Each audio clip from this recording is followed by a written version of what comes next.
yegsi nañ ci waxtu wi noo dalalee sunu gan Ramatoulaye Sarr ginnaaw ba ma la nuyoo ma bàyyi la gan gi bi ngi en ligne. maa ngi lay fay bu baax Arona nuyu également auditeur rajo Sénégal gan gi ni nga ko waxee nag moo di monsieur Doudou Wade moom nag moo doon président groupe parlementaire Takku Wallu Liberté et Démocratie mooy Takku Wallu tey jii ñu gis ne également nekk na conseiller municipal fële ci mairie de Dakar looloo waral sax tey jii waxtaan gi ci mairie de Dakar la fas yéene rek tamit foofu lañ fas yéene taxaw du ñu def lu dul dalal ko laata ñuy dugg ci waxtaan gi président nuyu nañ la di la dalal ci Salam Sénégal.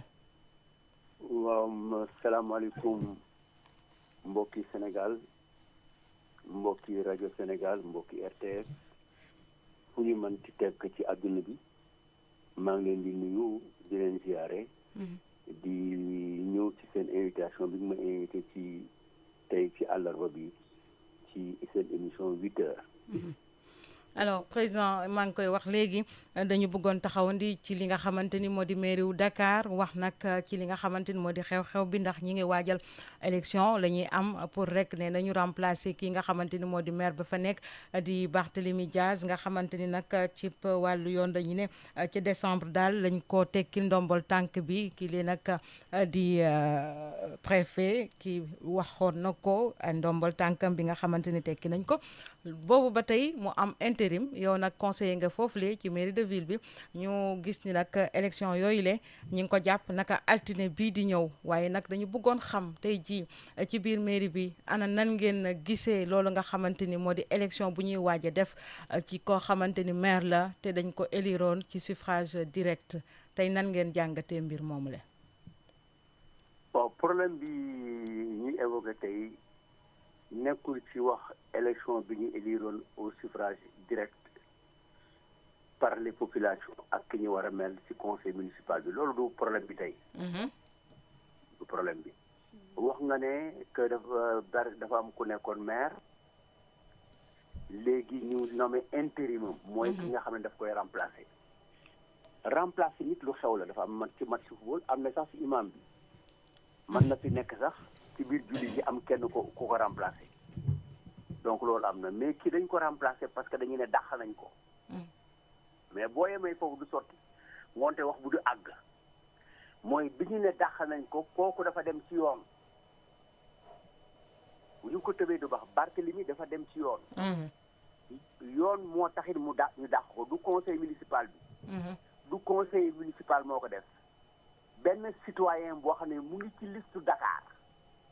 électeur la ci Ndakaaru moo ko def moo lay wane donc droit am na mais yoon am na léegi nag Barthélémy dem na ci cour suprême dañ ko waxoon ne yoon moo ko ne buñ la dàqee am nga fukki fan pour nga porter plainte.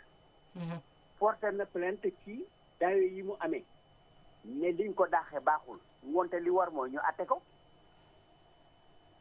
comme attee guñu ko nag problème bi mooy ndax mën nañ ko remplacer. mooy première question bi. deuxièmement bu ñu ko remplacer ba pare acte bi ñëw nangu ne na moom maire la naka la ñuy def ak ki ñu fal. su boobaa. bu fekkee ne acte bi àndul ak moom daax na mais bu ñu àndee ak moom parce que acte bi amagul bu ñu attee ne moom la lu muy def moo lay wane donc ñu ngi ci benn jafe-jafe bu rëy rëy rëy. ensuite ñu ngi jëm ci élection c'est vrai élection yi Barthélémy du conseil municipal moo ko faroon citoyens yi ñoo ko fal les citoyens de Dakar te comme dañu doon xeex ay at ne maire bi léegi kenn conseil municipal waratu ko far parce que loolu baaxul mën nañu jënd conseillers yi mën nañ leen jënd loolu wax nañ ko bu leer mais ngoonte boon tey da ngay jàpp ne altine bii di ñëw bu ñu demee ci élection yi mën nañu dellu ca la ñu doon bañ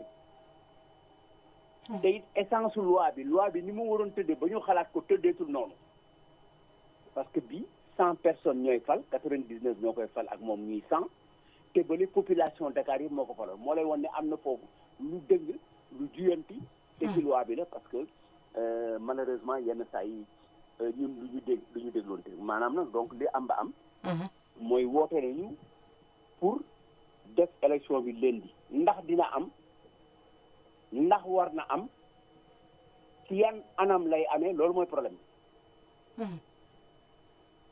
lan ngeen gis ma dellu waaw lan ngeen gis élection bi lu war a am la intérim bi dafa am diir goo xamante ni ci la war a yem aussi ñu ut keneen ku ko wuutu wala.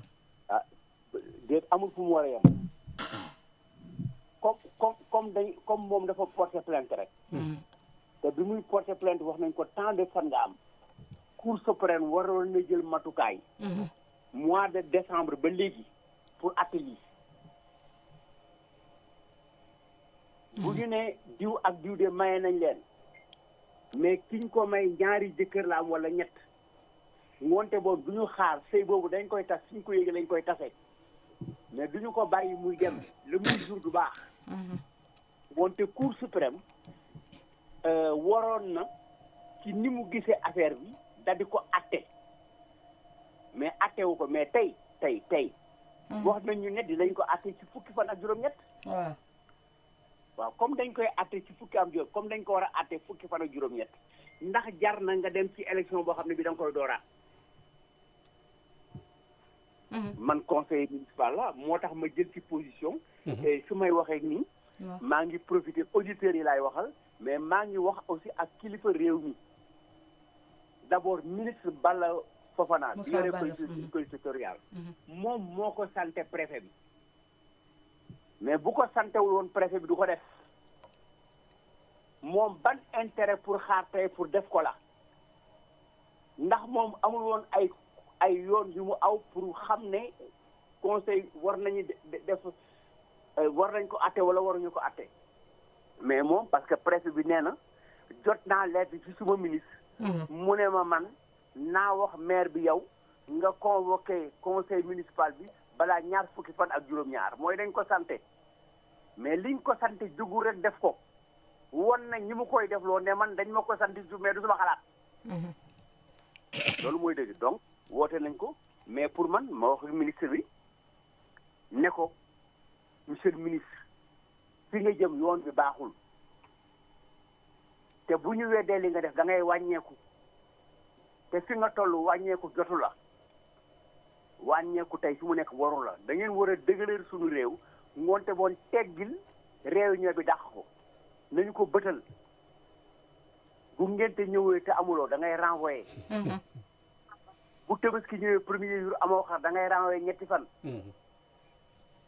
nit dina woote sax pour journée dàq nañ ko ba ëllëg parce que dafa am ku ñuy xaar ngoonte moom dàq ko premier ministre ak ñi ànd ak moom ak président de la république jamono yu mel ni bu amee dañuy seeti autorité bi wax ko li xew naka la demee ak lu mu mën a jur loolu dinañ fekk sax président de la république ci bureau mu daal di woote ne li ñu war a def tey ci ngoon nañ ko bàyyi parce que noonu la ñuy doxee réew mi dafa soxla sérénité dafa soxla dal te jaru ko ensuite léegi nag ñu jëm ci affaire bu ñu koy defee ban organisation ak nu muy demee xam nga xam na mais bu ñu demee am 95 candidats lu ñuy def su boobaa waaw maanaam bu ngeen amee 95 candidats nu muy demee ah xaw ma ko lu ma mos a gis la day jafe mais leen day jafe ngoonte boon waroon nañu bàyyi ba nit ñi dal waaw dama ko wax noonu rek parce que bu fekkee ne da nga nar a indi coono manees na laa indil coono ci noonu ba ñu dugg toog def appel ba ñu ne les candidats ñuy xaar 2 candidats 95 bindu ban bulletin ngay jël ku nekk koy jële kii donc nit toujours buy def dara day seet ci moom ndegam condition yëpp am na mais aussi yan condition climat bi ndax nekk na climat wu yàq ndax nekk na climat wu xeex ndax climat bi am na sérénité pour li war a def ñu def ko ci yoon booy jiite ay nit loolu nga leen di jiite moo tax président de la fa mu nekk ci Japon xaw na wala ñëwul mais war na taxaw ci lii mi ngi doog a dem parce que waaw comme mu ngi door a ñëw mi ngi doog a dem démb la fa yegg mu ngi doog a dem mi ngi doog a dem Japon mu ngi soog a yàgg waaw mooy dëkk ba dafa sori mi ngoog dafa sori te dina fa def diirub semaine léegi président dañuy wax également ñu naan recours bi nga xamante ni moom maire ancien maire Dakar daal dina ko dugal ñu ne recours bi c'est pas suspensif donc du coup mën nañu wéyal liggéey bi nga xamante ni nag en attendant Cour suprême daal di rek vider affaire bu ni mel waaw d'accord naa ma ne le recours n'est pas suspensif am na d'accord naa ci mais comme recours bi n'est pas suspensif mais aussi bul fàtte ne plainte bi dañ ko soumettre à des délais ne ko bu fukki fan yi jotee te posé woo te indi woo porté woo plainte dootul baax.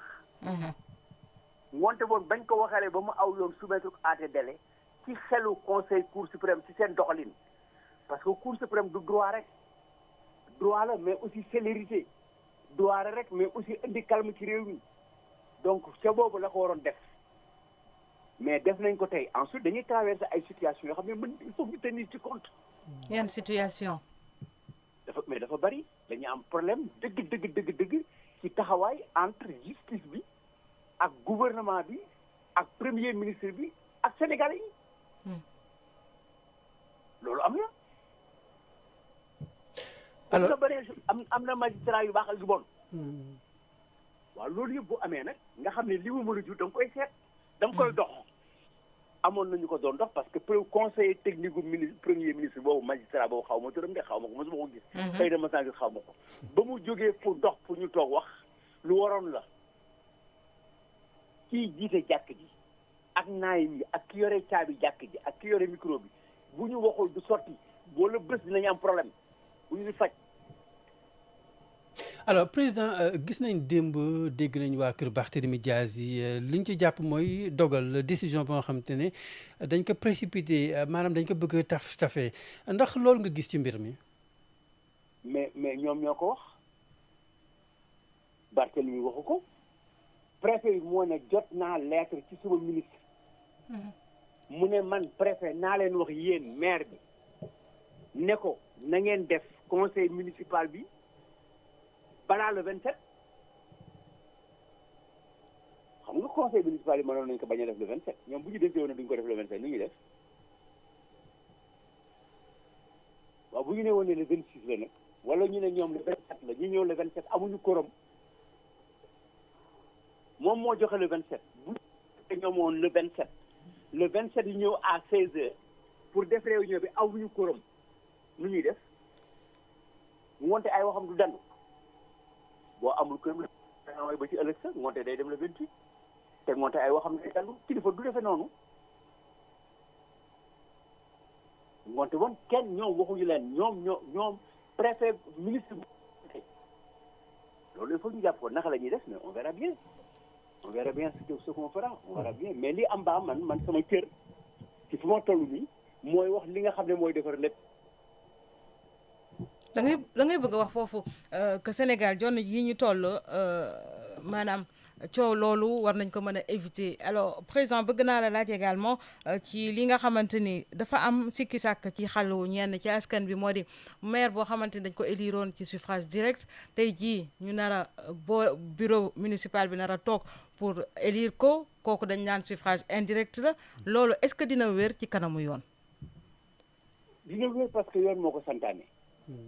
mais mënoon nañu prévoir comme ni ñu prévoir ci député yi dans certains départements dans les départements.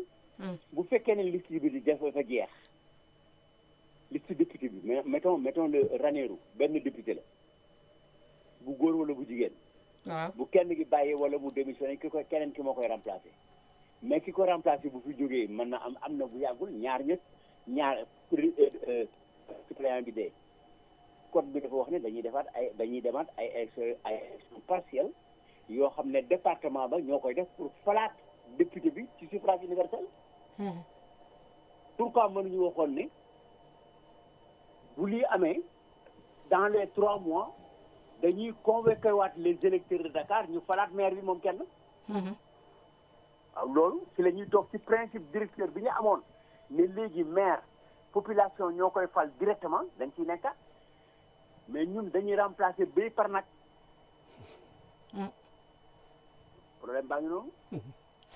léegi yéen au niveau du conseil municipal lu mel nii gis ngeen ko gis nañu également li nga xamante ni ci ay xët-xët lu yu fa amoon yooyu yëpp conseillers municipaux yi foofule ñu gis ne aussi am na ay candidatures yoo xamante ni ñu ngi dessiné wu tey jii tendance bi war est-ce que mën na renversé wu ndax ci coow yoo xamante ni amoon nañ ko ci biir campagne bi gis nañu ñuy wax ni Barthélémy Dias parce que dafa àndoon ak Pastef moo tax ñu gagné ba ñu teg ko foofule mais tey tendance bi ñuy gis foofu tamit jàngat bi nan nga ñu ko mën a waxee est-ce que dafa di loo xamante ni mën na renverser wu moom mu jaaree foofu même bu fekkee amal nañu élection bi mu mujjee ñàkk mairie bi wala. waaw mais tendance yi ngay wax nii da nga ko wax nii rek dem te man waroo ma tendance de. li ma lay bëgg a wax moo di tey jii gis nañu ñoo xam ni par exemple parti au pouvoir taxaw nañu pour jël bopp mairie wu Dakar. beneen fànn am nañ ci sañ-sañ. waaw mi ngoog am nañ ci sañ-sañ beneen fànn gi également ñoom waa taxaw nga xamante ni ñoo jàppale Barthélemy naam bu fekkee ni tey ber na daaraam ak yooyu yëpp tànn foofu tamit am nañu ñoom seen candidat. situation bi mën na dem ci naka parce que bu ñu xoolee conseil municipaux yi foofu dañuy wax ni ñoom ñoo xaw a am majorité est-ce que mën na changer donne bi mën na changer foofu. ñenn ñoo xaw a am majorité. allo. ma ne ñenn ñoo xaw a am majorité. waa taxaw ñoo am majorité. waaw d'accord waaw du koy wax mu leer pour mën a tontu parce que bu tontu parce que mënu ma nekk ci esprit. d'accord moo tax mu leer dama la yëgal d'abord bu ñu wax affaire Barthélemy ñi ñoo ko faroon. parce que Barthélemy ñi ko faloon kenn moom leen ci élection bi wax nga ko léegi bu ko fàtte. France universelle la woon donc ñeneen la ñu pour ñu fal ko pour ñu fal ki koy remplacer. mais ñooñu kat tontu naa la ci nee naa la mën na nekk ñoom ñëpp ku nekk am benn voix. waaw bu ñëpp nekkee candidat nooy def. su boobaa maa dinañ fal kenn. déet kenn du fal kenn. ni suul fu ko def dem maintenant fi ñu jëm kan moo fi nekk c'est vrai. alors président mën nga président est-ce que mën nga déplacer wu tuuti rek parce que ligne baa ngi dégradé wu. waaw su ma nekk voilà c'est bon c'est bon waaw léegi waaw fi ñu nekk nii. ku ci nekk nga ay nit da nga bokk ci parti. président ba léegi ligne bi baaxul da ngay déplacer wu tuuti rek fa nga njëkkoon nekk nga toog fa. fi ma nekk fi ma toog laa toog. bougé fi ba léegi waaw d'accord ligne bi xam naa moo xaw a dégradé wu tuuti. waaw bismillah loolu moom problème bu Sonatel la xam naa léegi ma toog sant fan yii alors léegi nii. donc ma jox la exemple man fi ma gën a xam. man candidat laa woon ci maire Dakar. waaw. man naa wax ne ci liste yi demoon ci élection yi 3e laa jël. listu Yewwi Askan Wi moom a raw. ak Benno Bokk Yaakaar ma topp ci raw Soham Wardini raw Bokk Gis-Gis. am ñetti conseillers mais ñetti conseillers yi ma amoon tey. am nañu ay jafe-jafe. Lamine Diallo si man la bokkoon mais dem na pratiquement Pastef mu ngi ci régime bi. moonte kooku waxuma ne dem na ñëw ci du wote bu ma nekkoon candidat du ma woteel la waxuma ko de wala kan lay woteel xaw ma ko. mais dama jàpp ne il est plus proche du régime actuel. d'accord. très bien man ak suma sœur ki ñoo bokk fu ñu nekk ñoo bokk parti mais parti bi ñu bokk ñun ñaar bokkuñu benn liste ci législative yi moo lay wane am nañu problème. loolu nag mën nga ko gis fépp. loolu mu ngi ci fu nekk mais comme nekk na ci fu nekk amoon na ay différence mais différence yooyu mën nañ ko rétablir parce que da nga wax léegi taxaw Dakar wax Barthélemy ak mouvement. mais Barthélemy dafa tukki woon Khalifa Sall dafa tukki mais ñoo nañu gisante nañu. waaw. ci ñoom la àndoon fan la féete Benno Bokk Yaakaar fan lay féete PDS fan lay féete ñu am benn ñaar ak ñett fu ñuy féete donc question bi nekkatul question de parti. question du groupe la en tout cas li waa Dakar bëgg man li ma jàpp ne waa Dakar bëgg nañ ko. mooy lan. mooy la ville de Dakar dañuy soxla maire. boo xam ne bii dafa tolloo ci seen ay dimension ak dañuy bëgg. mais tànnoon nañ ko ci Barthélemy ñoom waa Dakar ñoo ko tànnoon ci Barthélemy. mais bii yoon dañ leen koy tànnal. te tànnal bi yéen ñooñu yéen ay ndeyu mbili yi yéen a fas yéene tànn. waaw non ñun ñooy tànn mais du ñu ndeyu mbili bi mooy ki ko def. waaw. loolu mooy jub. loi bi moo ko def li loi bi santaane la ñuy def. mais loi bi mën na santaane loo xam ne baaxul. te loi bi santaane yi dafa déroger ci principe bi nga xam ne bii ñu ko faloon tey keneen a ko folli mais kenn ku bokkoon ci électeurs yi mais ñeneen a ko fal ñeneen ay fal ki ci topp mais am na problème. tey mën naa wax ni bu ma jàppee li nga wax da ngay bëgg wax ni tey jii ak élection bi mën na Barthélemy Diaz am na ay chance dellu si waat ci maireem. non waxuma loolu Barthélemy bu ñu fàtte li ñuy wax ba léegi nii parce que chronologie bi baaxoon na bu ñu ko yàq. Barthélémy li mu wax ne moom lay xaar dafay xaar décision Cour suprême. bu ñu jaxasee moom Cour suprême la wéeru bu Cour suprême waxee waaw mu baax ci moom bu ne déet baaxul ci moom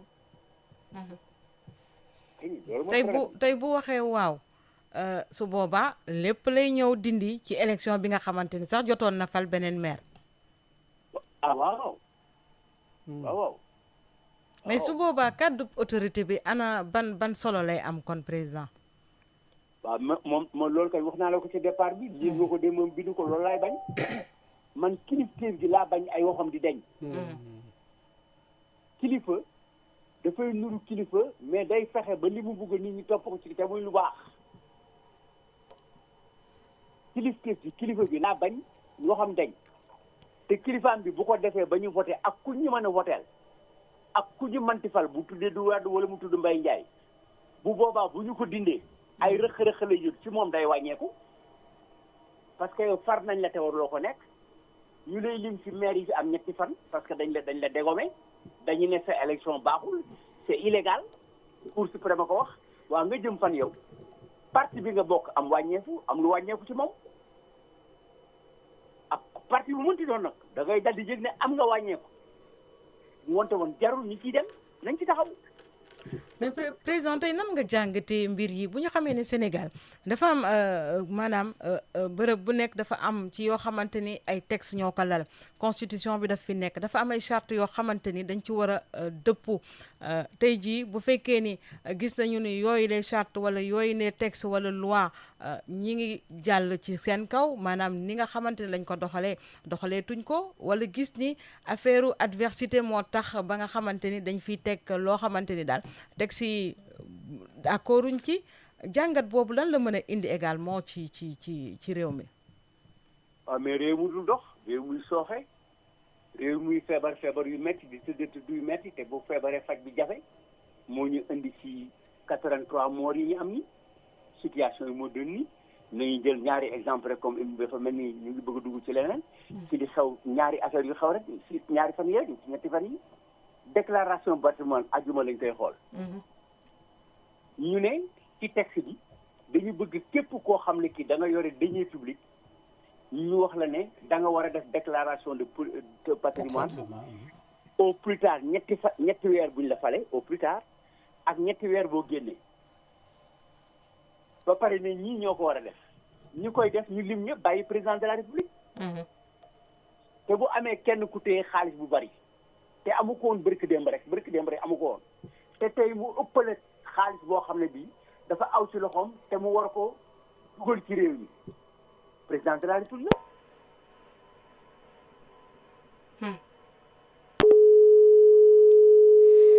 mel ni on a un souci ak ligne bi dafa interrompre peut-être c'est de son côté ñu jéem rek ak Céline dabewaat ko li ñuy des ci simili naam bu fekkee bëriwul président ñëwaat ci li nga xamante ni lu am solo la ci wàllu déclaration de patrimoine Arona dafa bokk ci projet de loi yi nga xamante ni assemblée naka ëllëg war nañ ci tàmbali 21 ak 22 yëpp ñeenti projet de loi la mu accès à l'information am na également li nga xamante ni moo di statut et protection des lanceurs d'alerte mu am ci également déclaration de patrimoine bi mu wax ak création du statut de l'office création au office national donc de lutte contre la corruption fraude et corruption la woon ñu fas yéene ko soppi def ko corruption rek président Doudou Wade nag la ñu am invité ci Salam Sénégal ñuy addu ci li nga xamante ni moom la ñu dëgmal foofu li ci mairie de ville muy mairie de Dakar bi rek palum beneen maire bu bees gannaaw ba nga xamante ni moom Barthélémy Dias tekki nañu ndombol tànkam yoon da ko xamle daal moom ci affaire bi nga xamante ni moo di Ndiaga Diouf ñu amal ko condamnation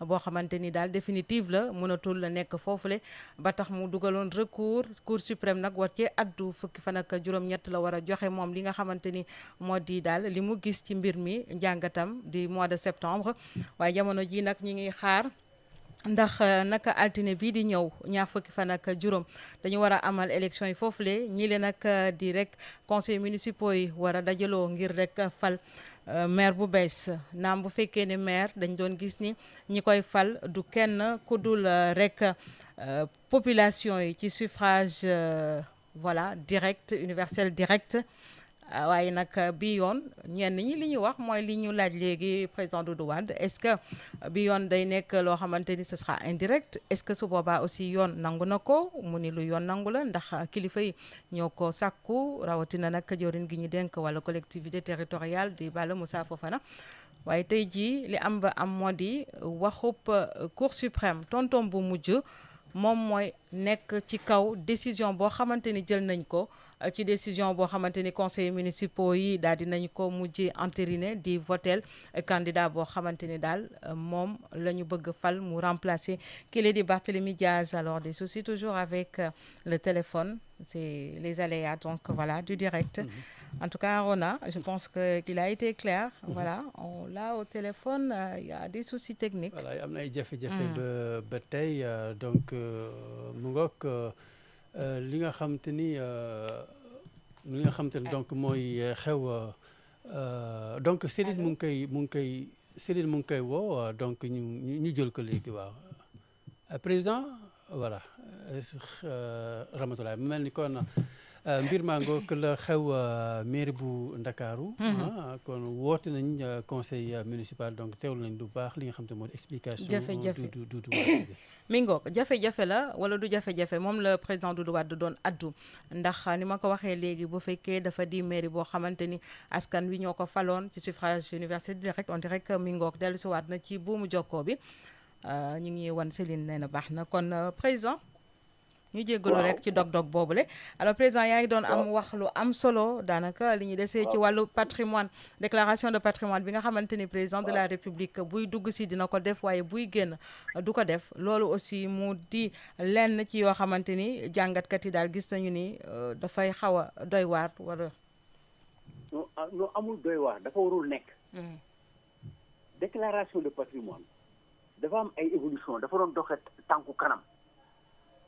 tànku kanam bi mooy tey dañu waroon président de la république li muy yor ci xaalis nekk na ci situation boo xam ne bi ku nekk xam na ne ci juróom-ñetti fan yi mu nekk président rek lépp changé na ci moom léppam ci njabootam ci papaam ci yaayam ci ay mbokkam lépp ba pare ñu koy fay par weer ba pare jox ko kees ne ko sa kees la te bu pare woon tey ne nekkatul président de la république dama ko ragal bu démissionné woon tey nga xam ne dafa defu ñaari at day boo moytu dinañ ko fay 9 millions de francs par weer xaw ma ñaata dañ ko koy fay ba pare utal ko garde corps utal ko ay waaye yooyu pour lan ay privilège waaw mu monté moon yow kooku xaalis bi ñu ko jox daf ñu war a ko dugalal fi mu baaxee waaw ñu ne moom am na droit def déclaration à l'entrée mais du ko def à la sortie mais est-ce que du ko def conseil constitutionnel waaw est-ce que du ko def conseil constitutionnel est-ce que du ko def conseil constitutionnel moonte da nga ma déggul de allez-y waaw dina ko def à l'entrée article 37 de la constitution mais lu muy jariñ bu fekkee ne ko du ko def ci génn Ramatoulaye yaay wàññi xaalis bi nekk ci biir néeg bi nga ñëw summi sa yére summeeku sol blouse rek dugg ñu tëj la nga wàññi ba pare booy génn solaat sa yére kenn du la visité dina doy waar mënul nekk d'accord dafa non amul doy waar warul nekk warul mën a nekk gis nga lu warul nekk dañ naan réew mi li warul am président de la moom la ñuy wax ne nag ñu seetal képp ku yor sunu xaalis fan la ko def yow mi nga xam ne yaa ëpp li nga yor wax ñu fi nga ko def li nga yor foo ko jëlee mais démb ñu wax dépense yëpp ci exécution budgétaire moo waxu ñaata la dépensé te ñu dénk ko 10 milliards yoo xam ne par at mu def juróom-benn war du ci wax dara waa léegi déclaration de patrimoine du ci wax dara mais loolu moo warul yoon loolu nag la ñuy jariñee député yi dañuy dindi loolu D'accord. Président, on va rebondir sur quelques points en français, juste pour un résumé. Alors, excusez-moi, le lundi 25 août, bien sûr, on va élire un nouveau maire. En tout cas, le conseil municipal de la ville de Dakar a été convoqué pour élire un nouveau maire en remplacement de Barthélémy Diaz, monsieur Barthélémy Diaz, qui a été radié en décembre. Justement, aujourd'hui, comment analysez-vous cette situation? Si on sait que c'est un maire qui a été élu au suffrage universel direct par les populations. Oui, là, il faut remarquer qu'il a été rompu le principe de l'élection du maire au suffrage universel. Mais cette disposition-là aussi, c'est une disposition de la loi. C'est la loi qui obligeait, demandait l'obligation d'élire le maire par suffrage universel. Mais malheureusement, en cas de vacance, décès ou remplacement ou autre chose, on n'élit plus le maire par le suffrage, mais par le conseil municipal, ça veut dire les 100 personnes qui sont au conseil municipal. Je pense que c'est une aberration qu'il faut rectifier. Mais c'est la loi actuelle. Et la loi, il faut l'appliquer. Maintenant, sur le problème de la mairie en lui-même, le préfet a adressé au maire intérimaire Ngoné Ndoye pour lui dire que le ministre chargé des collectivités locales m'a demandé de vous dire qu'il faut convoquer le conseil municipal au plus tard le 27 pour élire le maire remplaçant Barthélémy Diaz. Et même dans son texte, il fait référence à la non-suspension du recours Tout à fait. de la procédure De la par le recours intenté. Mais là aussi, il nous montre qu'on n'est pas encore devant l'autorité de la chose jugée.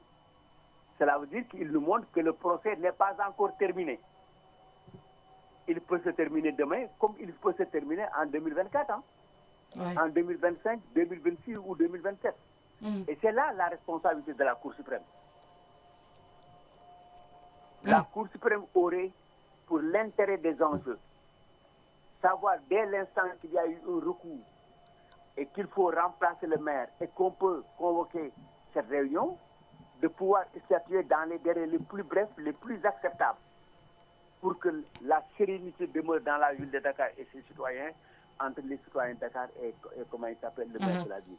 Mais ça n'a pas été fait et on est dans cette situation-là. Et heureusement, on nous a appris par un journal de la place, je juge un journal crédible, excusez-moi, c'est pas pour les autres, mais en tout cas, et un journaliste que je connais, qui est très sérieux par rapport à son travail et son style. Oui. Donc, la Cour suprême se réunira le 18. Le 18 septembre. À quoi sert-il d'élire un nouveau maire le 25 et 23 jours après, 24 jours après, de voir une décision de la Cour suprême qui dit que Barthélémy demeure maire de la ville de Dakar? C'est justement la préoccupation. Qu'adviendra-t-il de cette décision, je dirais, de cette élection, justement, si la Cour suprême vide et puis, comment dirais-je, donne raison à Barthélémy Diaz? Mais c'est l'application de la loi. On appliquera la loi. La loi d'État est faite pour appliquer. À partir de ce moment, le maire qui l'a été doit disparaître avec une diminution de sa personnalité, moralement atteint, son parti de même. Le ministre aura des retours de coups sur sa manière de faire, qu'il s'est trompé, qu'il a mal agi, qu'il n'a pas été très regardant, il n'a pas agi par sérénité. Et le gouvernement en recevra un coup, le régime un coup. On se posera la question, mais fan lañ jëm ñii li ñu wax ñu dindi ko. Bu ñu interpréter ñu bañ, bu ñu waxee ñu bañ, bu ñu suspendre ñu bañ, mais fu ñu jëm? Ça veut dire que la parole de l'autorité ne pesera plus de son poids alors. Mais elle a commencé à l'être depuis. Parce que tous les jours, vous le savez, nous tous nous le savons, on ne vit que de rappels de ce qui a été dit et qui est entré par là. Donc voilà le problème que nous avons. Alors que nous avons besoin d'un gouvernement qui a été, d'un régime qui a été installé légitimement, d'un président de la République qui a eu une excellente élection. Pour faire ces élections, il a fallu du coup à recevoir et une haute autorité du Conseil constitutionnel pour que ces élections se passent normalement, malgré que certains autres partis avaient demandé le report. Mais tout cela, on ne peut pas le faire pour rien. Donc, il nous faut un régime stable qui travaille pour le pays, lié dans la sérénité. Les autres, mais se poseront selon les règles de l'art. Merci beaucoup, Président Doudou Wade. Je rappelle que vous étiez parlementaire, président du groupe parlementaire Liberté et Démocratie, mais vous êtes conseiller municipal à la ville de Dakar. Salam Sénégal vous remercie, Président. Merci beaucoup. jërëjëf Ramatoulaye Sarr ñu koy jaajëfal sunu gan doyen Doudou Wade li ñu waxtaan ak moom sax dañuy may Adja Fatou Sarr toogu bi mu ubbi leen buumu jokko bi ngeen mën ci réagir Salam Sénégal di dellu si suba ak jàmm incha allah. salaamaaleykum Sénégal ngi maaleykum salaam Sénégal ngi na nga def sawa Sénégal ngi maa ngi fii c'est ça Sénégal ngi. Musique, sport, info, culture, société, économie, éducation. Radio Sénégal International, tout le monde se retrouve.